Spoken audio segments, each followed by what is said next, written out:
Let's bike crime की कहानी।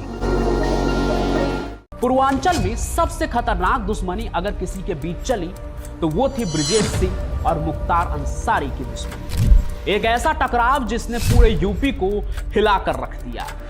काफी लोग कहते हैं कि इसमें मुख्तार का पलड़ा भारी था। ये तक कहा जाता है कि मुख्तार अंसारी की दहशत इतनी थी कि ब्रिजेश सिंह को अपना प्रदेश छोड़कर भागना पड़ा।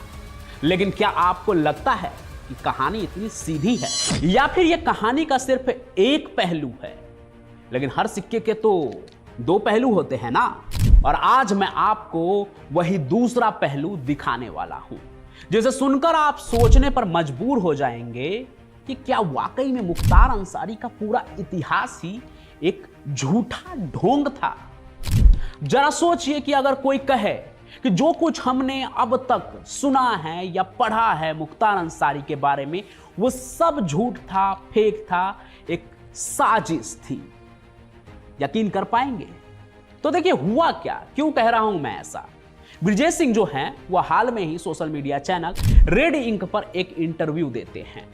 उस इंटरव्यू में उन्होंने कहा कि न तो मुख्तार के नाना स्वतंत्रता सेनानी थे, ना ही उनके चाचा उपराष्ट्रपति, बल्कि जो हमारे देश के उपराष्ट्रपति थे मुख्तार अंसारी ने तो उनके साथ भी कांड किया था। तो क्या यह सब कुछ एक सोची समझी चाल थी, एक ऐसा माया जाल जिसे बुना गया था पूर्वांचल पर अपनी बादशाहत कायम करने के लिए?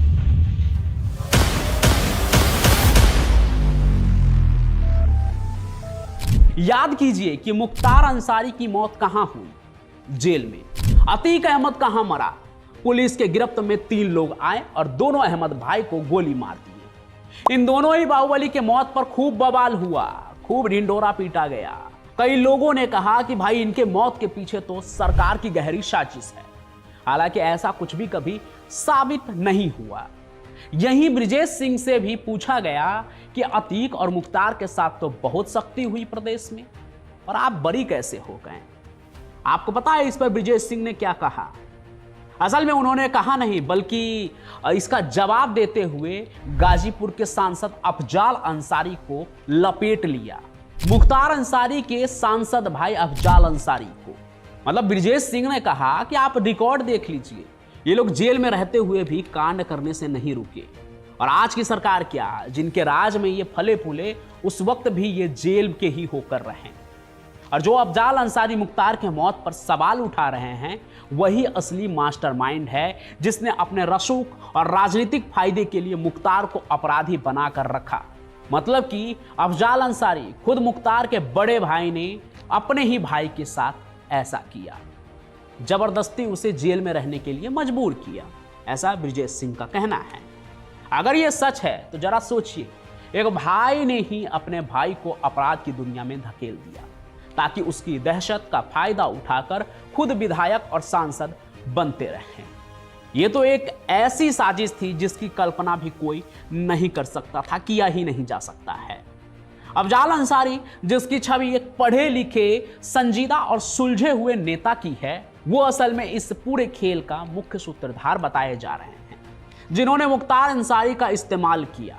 क्या सचमुच सत्ता और पैसों की भूख इंसान को इस हद तक गिरा सकती है?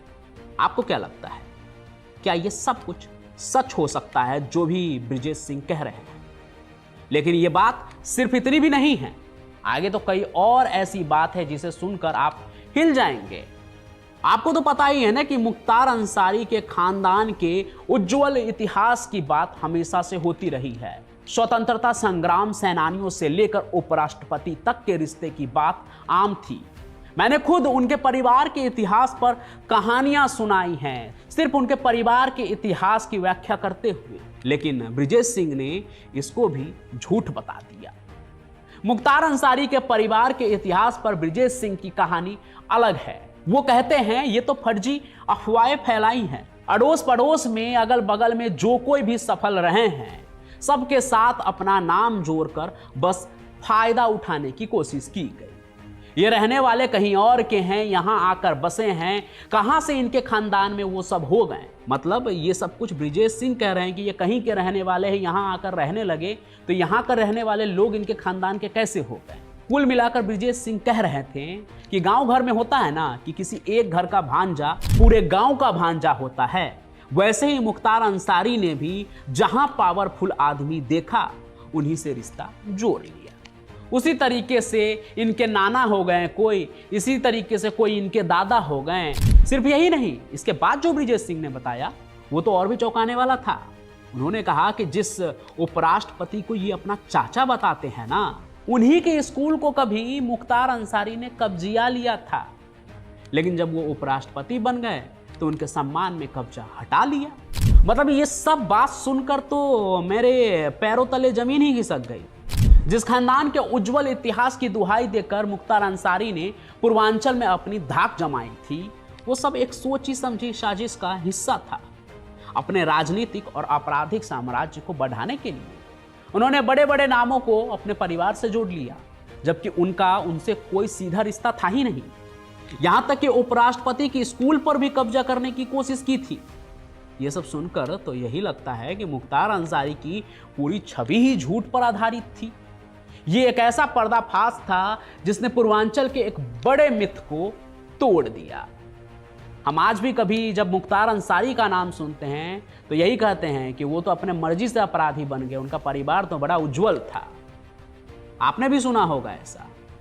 तो क्या ये वो दास्तां है जो पूर्वांचल के उस स्याह सच को उजागर करती है जिसे अब तक छुपाया गया था, या ब्रिजेश सिंह मुख्तार अंसारी के मौत के बाद अपना नंबर बना रहे हैं? क्योंकि ब्रिजेश सिंह का ये खुलासा जो है वो मुख्तार अंसारी के उस छवि को, चमकती हुई छवि को तार तार कर देता है, जिसे उनके भाई अफजाल अंसारी ने बड़ी मेहनत से गढ़ा था। कहीं ऐसा तो नहीं है कि अफजाल अंसारी जिस छवि के आधार पर विपक्ष की राजनीति में अपना कद बढ़ा रहे हैं, ब्रिजेश सिंह उसको गिराकर अफजाल अंसारी को अलग थलग करना चाहते हैं?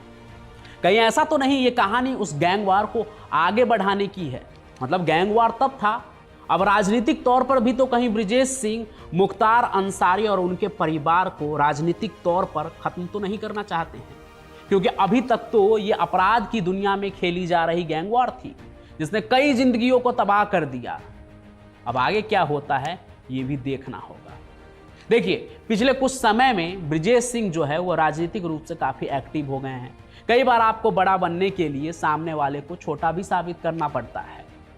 हालांकि ब्रिजेश सिंह ने जो अपने बारे में बताया उसके मुताबिक उनकी अपनी कहानी भी कम दर्दनाक नहीं थी। वो एक होनहार स्टूडेंट थे जिसे अपने परिवार को बचाने और सम्मान से जीने के लिए हथियार उठाना पड़ा। ये दिखाता है कि कैसे पूर्वांचल में हालात इतने बिगड़ गए थे कि एक आम आदमी के पास अपनी जिंदगी बचाने के लिए कोई और रास्ता नहीं बचा था और उसे अपना प्रदेश तक छोड़ना पड़ा। ये सब सुनकर यही लगता है कि पूर्वांचल की राजनीति और अपराध की दुनिया जितनी दिखती है उससे कई ज्यादा जटिल और धोखे से भरी है। क्या आपको भी लगता है कि ब्रिजेश सिंह जो ये भी दावे कर रहे हैं पूर्वांचल के इतिहास को एक नए नजरिए से देखने को जो मजबूर कर रहे हैं, क्या लोग उसे एक नए नजरिए से देखेंगे, या फिर उनका ये बस दावा है जिसका कोई आधार नहीं? हालांकि उन्होंने अपने बातचीत में कई बार ये कहा कि हम आपको रिकॉर्ड भेज देंगे। खैर, ये तो वही जाने। लेकिन यूपी और खास करके गाजीपुर की जनता, आपको क्या लगता है? क्या मुख्तार अंसारी की पूरी जिंदगी की जो कहानी है, एक उज्जवल खानदान की कहानी, खानदान के इतिहास की कहानी, सब झूठ थी? कमेंट करके जरूर बताइएगा, या इसमें कोई और एंगल है? क्योंकि गाजीपुर के लोग ही सबसे ज़्यादा बेहतर जानते होंगे। बाकी आज की ये कहानी कैसी लगी उसके बारे में भी लिखिएगा। साथ ही साथ कहानी को लाइक कीजिए, ज़्यादा से ज़्यादा शेयर कीजिए और इस चैनल को सब्सक्राइब जरूर कर लीजिएगा ताकि जब भी मैं कहानी लेकर आऊँ तो उसका नोटिफिकेशन आप तक पहुँचे। बाकी मैं पंचम प्रकाश अपनी कहानियों के साथ ऐसे ही हाजिर होता रहूँगा। तब तक के लिए आप सभी का बहुत बहुत धन्यवाद।